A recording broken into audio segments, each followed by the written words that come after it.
दिल्ली के चुनाव में आज बिहारी बाबू की एंट्री हो गई, लेकिन इनकी एंट्री जरा विलन वाली थी। शत्रुघ्न सिन्हा ने केजरीवाल के टक्कर देने पर पीठ थपथपा दी और दिल्ली के सीएम उम्मीदवार किरण बेदी को बनाए जाने पर चुप्पी साध ली। दिल्ली विधानसभा के चुनाव में किरण बेदी के लाने से कितना फायदा हुआ और किस ढंग से कैंपेन चल रहा है, इन तमाम मुद्दों पर बात करने के लिए हमारे साथ मौजूद हैं बीजेपी के सीनियर लीडर और सांसद शत्रुघ्न सिन्हा जी। शत्रुघ्न जी, एक सवाल ये उठ रहा है इस चुनाव में, एक तो नेगेटिव कैंपेनिंग को लेकर हो रहा है कि बीजेपी बहुत नेगेटिव कैंपेनिंग कर रही है, दूसरा ये हो रहा है कि किरण बेदी को लाने से बहुत फायदा नहीं होता दिख रहा है। देखिए, पहली बात तो अपनी पार्टी की नहीं, मैं जनरल बात करता हूँ कि नेगेटिव पॉलिटिक्स, नेगेटिविटी, नेगेटिव प्रचार, ये सब नहीं होना चाहिए। चुनाव में कटुता नहीं होनी चाहिए, भाषा की मर्यादा नहीं खोनी चाहिए, शब्दों में संतुलन होना चाहिए, एक दूसरे के प्रति आदर होना चाहिए। लोकतंत्र में सबको चुनाव लड़ने का अधिकार है और जो चुनाव लड़ रहे हैं वो आपके प्रतिद्वंदी हो सकते हैं, लेकिन आपके दुश्मन नहीं हैं सब इसी समाज के, इसी परिवार के, इसी घर के, इसी देश के। तो इसलिए हम आदर करते हैं, हम शुभकामना देते हैं अपने ओपोनेंट को।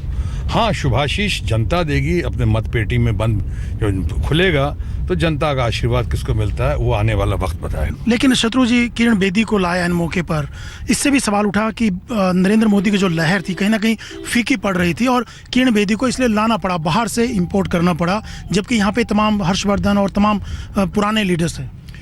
जहाँ तक लहर की बात है, यहाँ पे नरेंद्र मोदी की लहर, नरेंद्र मोदी जी का मार्गदर्शन है। वो डैशिंग हैं, डायनेमिक हैं, दबंग हैं, विजनरी हैं, बहुत ही पॉपुलर हैं और देश की इच्छा और अपेक्षा के अनुरूप हैं। तो जाहिर है लोगों की निगाहें उनकी तरफ उठेंगी।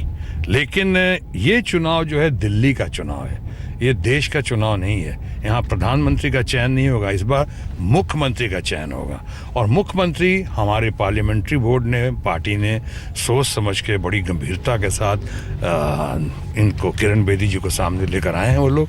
मैं समझता हूँ कि हम लोगों को पार्टी के एक मजबूत योद्धा और सिपाही होने के नाते हम लोगों को इसकी कदर करनी चाहिए और हम इसको सलाम करते हैं। लेकिन डॉक्टर हर्षवर्धन की बात उठ रही कि हर्षवर्धन को प्रोजेक्ट किया जाता ज़्यादा अच्छा होता, कि पुराने जो लीडर्स थे इतने साल काम किया तो उनका मोरल डाउन है इस वजह से। देखिए, मैं इसलिए भी हर्षवर्धन जी का जिक्र आया, हर्षवर्धन मेरे बहुत अच्छे मित्र हैं, बहुत अच्छे नेता हैं, बहुत ही काबिल हैं। मैं तो कहूँगा कि देश के, मैंने सिर्फ दिल्ली के नहीं बल्कि देश के चंद बहुत ही अच्छे और स्वच्छ छवि वाले नेता हैं हर्षवर्धन। ज़रूर आप कह सकते हैं कि अगर उनका चयन होता, चाहे उनको पेश किया जाता, प्रेजेंट किया जाता तो ज़्यादा अच्छा होता, मुझे भी लगता है। लेकिन को मेरे दोस्त भी हैं, लेकिन अब इस वक्त वो बात करने की घड़ी नहीं है। इस वक्त तो फैसला हो चुका है, पार्लियामेंट्री बोर्ड ने कह दिया है और उस पर हमारे नेताओं की और देश के प्रधानमंत्री की मुहर लग चुकी है और हम उस मुहर का सम्मान करते हैं। केजरीवाल जिस ढंग से कैंपेन किया, अग्रेसिव कैंपेन किया, आपको लगता है लोगों तक पहुंचने में कामयाब हो गया वो? मैं तो कह सकता हूँ कि कामयाबी तो कुछ है उनकी, क्योंकि कामयाबी नहीं होती चारों तरफ जो आप लोगों ने, मीडिया ने, टेलीविजन ने या धूम मचाई है, धूम मच गया धूम, शोर मच गया शोर।